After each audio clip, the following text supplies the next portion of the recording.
আসসালামু আলাইকুম। বিশ্ব সংবাদে স্বাগত জানাচ্ছি আমি উম্মে সুরাইয়া। নেপালের সাম্প্রতিক রাজনৈতিক পরিস্থিতি নাটকীয় মোড় নিয়েছে। জেন জিদের তীব্র আন্দোলনের মুখে কেপি শর্মা ওলি পদত্যাগ করার পর অন্তর্বর্তী সরকারের নেতৃত্বে এসেছেন সাবেক প্রধান বিচারপতি সুশীলা কার্কি।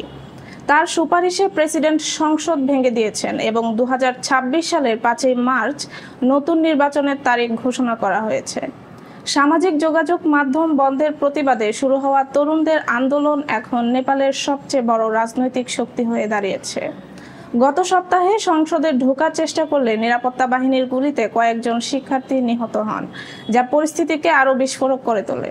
বিক্ষোভকারীরা সাবেক প্রধানমন্ত্রী ও মন্ত্রীদের বাড়িতে হামলা চালান, এমনকি অর্থমন্ত্রীকে প্রকাশ্যে পেটানো হয়। এই অস্থিরতার মধ্যেই সেনাবাহিনী, প্রেসিডেন্ট এবং বিক্ষোভকারীদের প্রতিনিধিদের আলোচনায় সুশীলার নাম উঠে আসে। তিনি শুধু নেপালের প্রথম নারী প্রধানমন্ত্রী নন, বরং দুর্নীতি বিরোধী অবস্থান ও নিরপেক্ষ ভাবমূর্তির কারণে তরুণদের মধ্যে ব্যাপক গ্রহণযোগ্যতাও পেয়েছেন। এর আগে তিনি 2016 থেকে 2017 সালে প্রথম নারী প্রধান বিচারপতি হয়েছিলেন।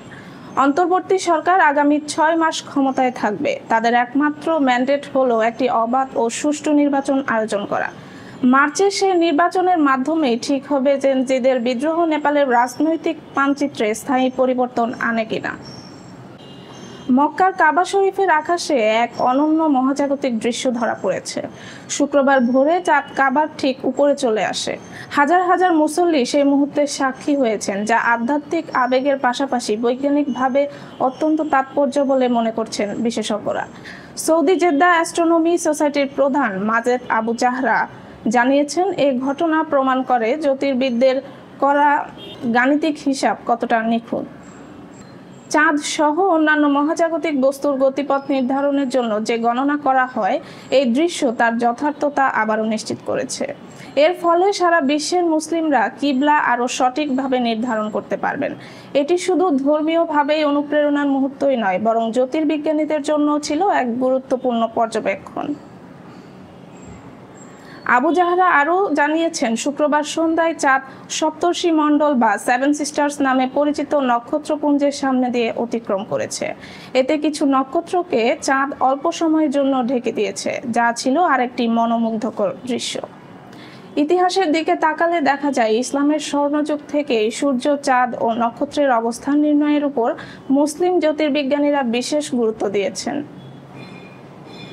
নামাজের সময় নির্ধারণ থেকে শুরু করে কিবলা চিহ্নিতকরণ, সবকিছুতেই আকাশের গতিপথ ছিল গুরুত্বপূর্ণ সহায়ক। আজও এমন ঘটনা ধর্মীয় অনুভূতির পাশাপাশি বৈজ্ঞানিক কৌতূহল ও গবেষণাকে আরও গভীর করে তোলে। জাপান আবারও বিশ্বের নজর কাড়ল তার দীর্ঘায়ু প্রবণতা দিয়ে। দেশটিতে শতবর্ষী মানুষের সংখ্যা প্রায় 1 লাখে পৌঁছেছে, যা নতুন রেকর্ড। স্বাস্থ্য মন্ত্রণালয়ের তথ্য অনুযায়ী 99,763 জন মানুষের বয়স এখন 100 বা তার বেশি, এবং এর প্রায় 90% নারী। এই বৃদ্ধ জনগোষ্ঠীর মধ্যে সবচেয়ে প্রবীণ হলেন শিগেকো কাগাওয়া। তার বয়স 114। তিনি এই বয়সেও সক্রিয় আছেন, খালি চোখে দেখতে পান, টিভি দেখেন, খবরের কাগজ পড়েন এবং ক্যালিগ্রাফি করেন। চিকিৎসক হিসেবে দীর্ঘদিন কাজ করার অভ্যাস ও হাঁটাহাঁটির প্রতি তার অনুরাগকে তিনি দীর্ঘ জীবনের রহস্য হিসেবে উল্লেখ করেছেন।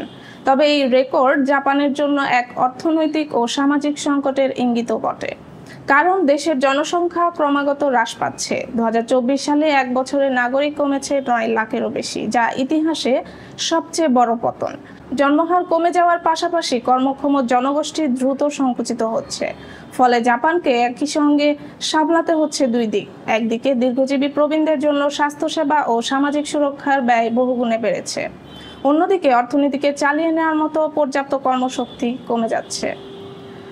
সদ্য বিদায়ী প্রধানমন্ত্রী শিগেরু ইশিবা এই পরিস্থিতিকে উল্লেখ করেছেন নীরব জরুরি অবস্থা বলে। তিনি পরিবার বান্ধব নানা উদ্যোগ, যেমন কর্মঘণ্টার নমনীয়তা, বিনামূল্যে ডে কেয়ার দেওয়ার প্রতিশ্রুতি দিয়েছিলেন, কিন্তু এখনও তা কার্যকর কোনো ফল আনতে পারেনি।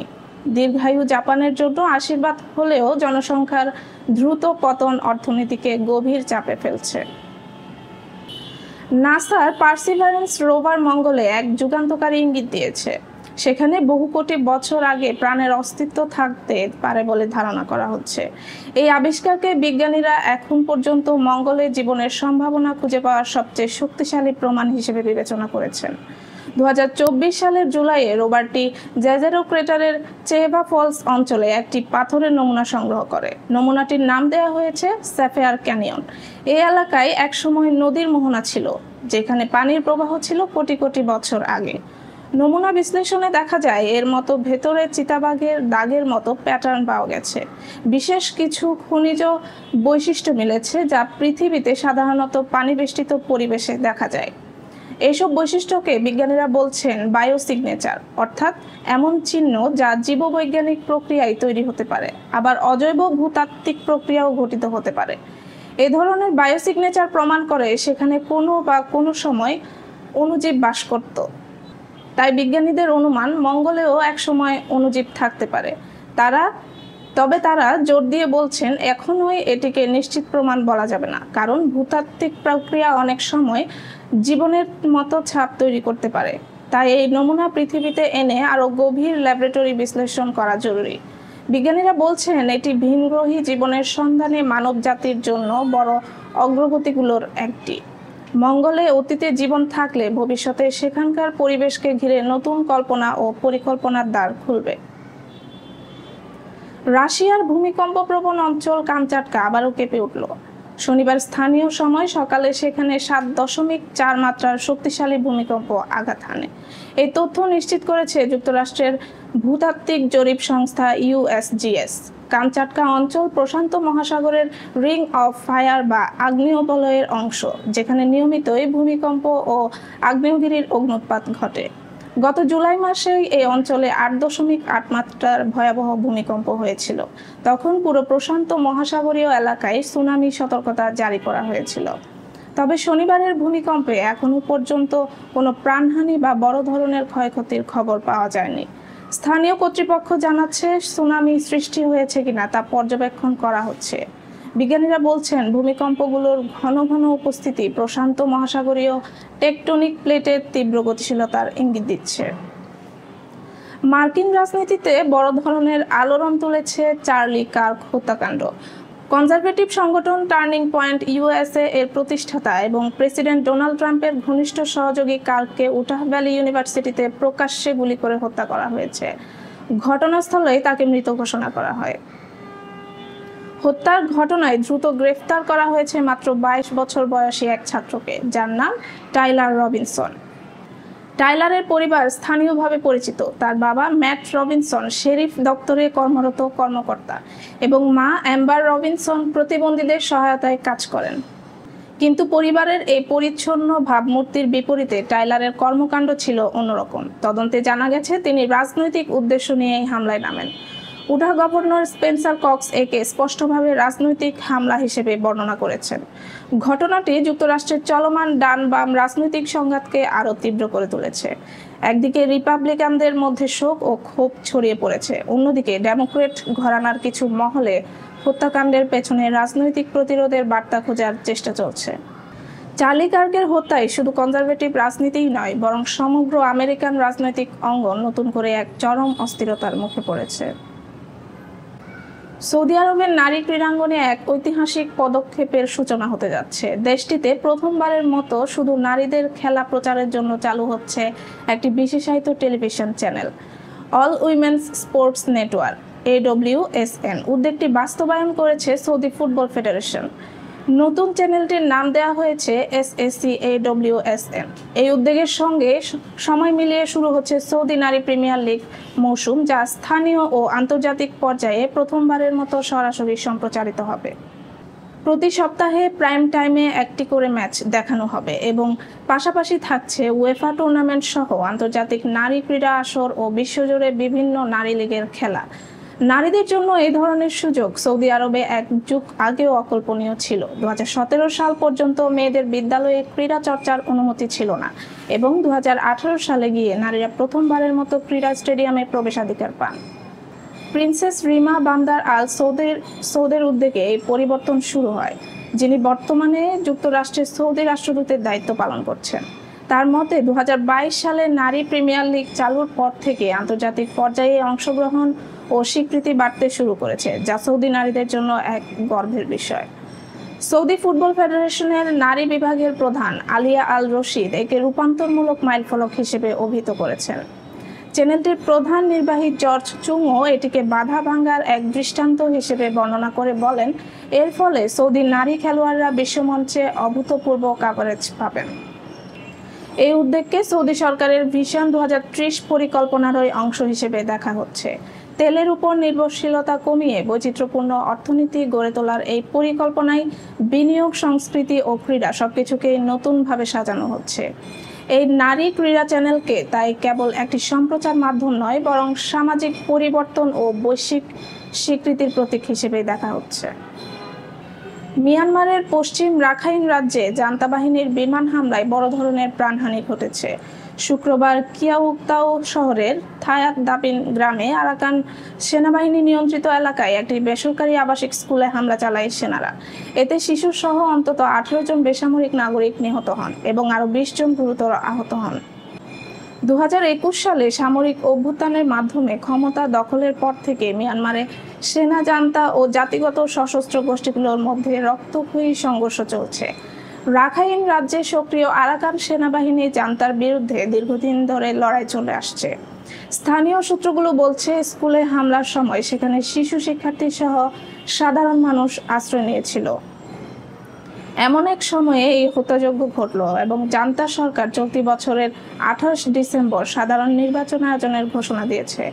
তবে চলমান সহিংসতা, বেসামরিক প্রাণহানি ও জাতিগত সশস্ত্র গোষ্ঠীগুলোর সঙ্গে সংঘর্ষের দেশটিতে সেই নির্বাচনের বৈধতা ও নিরাপত্তা নিয়ে গভীর শঙ্কা দেখা দিয়েছে। উত্তর কোরিয়ায় নাগরিকদের উপর কড়াকড়ি আরও তীব্র হয়েছে।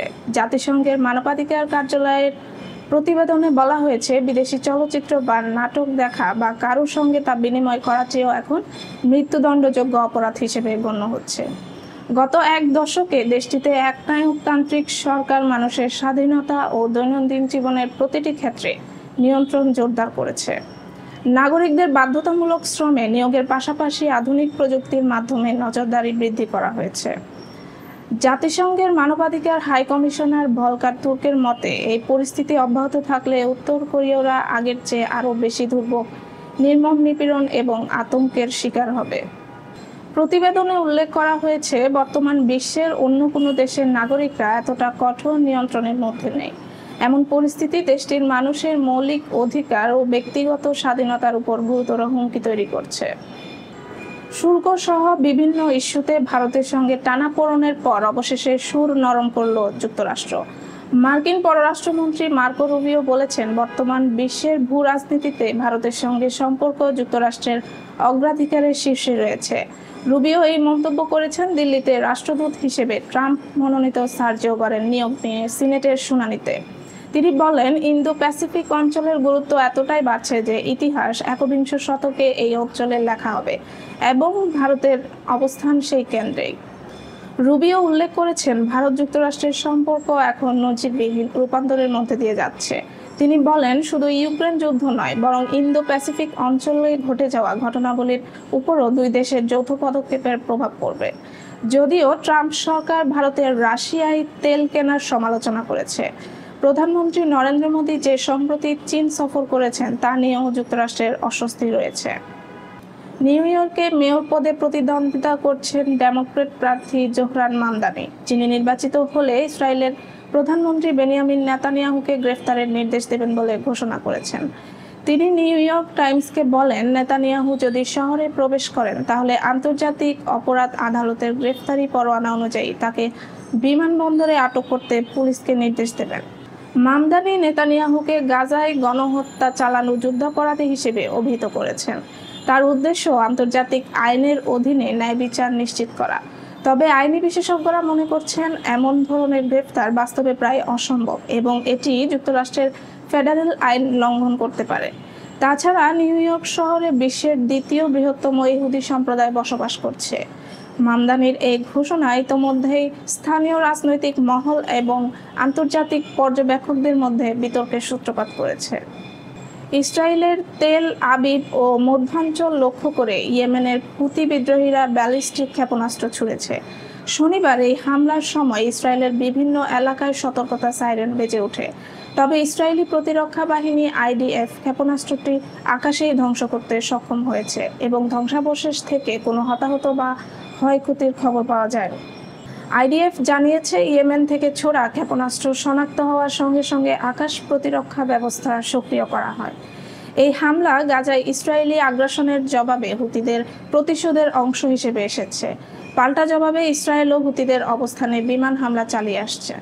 এদিকে চলমান সংকট নিরসনে জাতিসংঘ সাধারণ পরিষদ শুক্রবার একটি ঘোষণাপত্র অনুমোদন করেছে।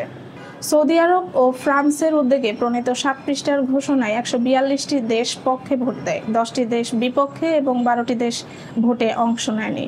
এতে 2023 সালের 7 অক্টোবরের হামাসের হামলা এবং গাজায় ইসরায়েলের নির্বিচার বোমাবর্ষণ, অবরোধ ও খাদ্য সংকটকে অমানবিক হিসেবে উল্লেখ করে উভয় পক্ষের কর্মকাণ্ডের নিন্দা জানানো হয়। পাশাপাশি মানবিক বিপর্যয় বন্ধ এবং দ্বি-রাষ্ট্রভিত্তিক সমাধান বাস্তবায়নের জন্য সুনির্দিষ্ট পদক্ষেপ গ্রহণের আহ্বান জানানো হয়। আজ এখানেই শেষ করছি। আপডেট বিশ্ব সংবাদ পেতে সাবস্ক্রাইব করুন বিডি আউটলুক।